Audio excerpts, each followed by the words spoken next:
Getty this weekend saw another mass shooting in the U.S. that has reignited the debate around gun ownership and the Second Amendment. On Sunday morning, at the First Baptist Church of Sutherland Springs in Texas, a man identified as Devin Patrick Kelly killed at least 26 worshippers, aged 5 to 72 years old, and wounded at least 20 others. Advertisement continue reading below. This horrific mass shooting came just over a month after another gunman, named as Stephen Paddock, opened fire on crowds at a music festival in Las Vegas, killing 58 people. It also follows an attack on citizens, this time using a vehicle, in New York. A week ago, a man, believed to be Saifullah Habibullah Saipov, drove a rented pickup truck into a bike path and killed 8 people.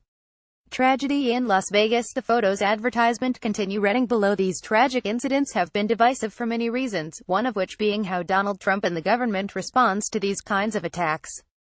NYC terrorist was happy as he asked to hang ISIS flag in his hospital room. He killed 8 people, badly injured 12. Should get death penalty. Donald J. Trump at Real Donald Trump. November 2, 2017. Advertisement continue reading below. Advertisement continue reading below. Soon after Saipov's attack, Trump named him a terrorist and urged for him to receive the death penalty. The federal terrorism charges can override New York State's ban on capital punishment. Many believe that Saipov's Muslim immigrant actions could provide more fuel to the fire of Trump's anti-immigration and anti-Muslim stance, particularly considering Trump's tweets immediately after the attack referencing his immigration policy. "We must not allow ISIS to return, or enter, our country after defeating them in the Middle East and elsewhere. Enough." Donald J. Trump at Real Donald Trump. October 31, 2017. I have just ordered Homeland Security to step up our already extreme vetting program. Being politically correct is fine, but not for this. Donald J. Trump at Real Donald Trump. November 1, 2017. Advertisement continue reading below. However, Trump's response to Kelly's and Paddock's attacks were very different. Kelly, now dead, is a white American, and his attack is rumored to have been motivated by a domestic dispute with his mother-in-law.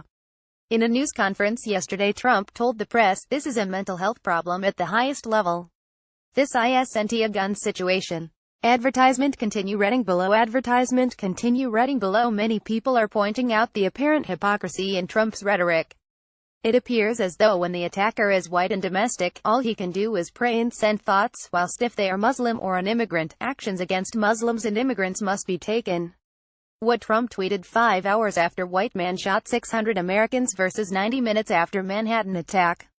Thoughts and prayers versus not in the USA. Pic.twitter.com. Igor Gakawi, Shannon Watts at Shannon or Watts. October 31, 2017. Donald Trump. Last week, New York attack suspect should get death sentence. Trump. Today, Texas church massacre a mental health problem. Aisha S. Ghani at Aisha Ghani. November 6, 2017. Advertisement continue reading below. Donald Trump says the shooting in Texas is a mental health problem. Keep in mind, if the shooter was any other race, he would call them thugs. Cheyenne Keenan Pod. Cheyenne's Oxo. November 6, 2017. This was made much more difficult to swallow when we learned that, in February, Trump revoked Obama's stated regulation that required gun checks for people with mental illnesses.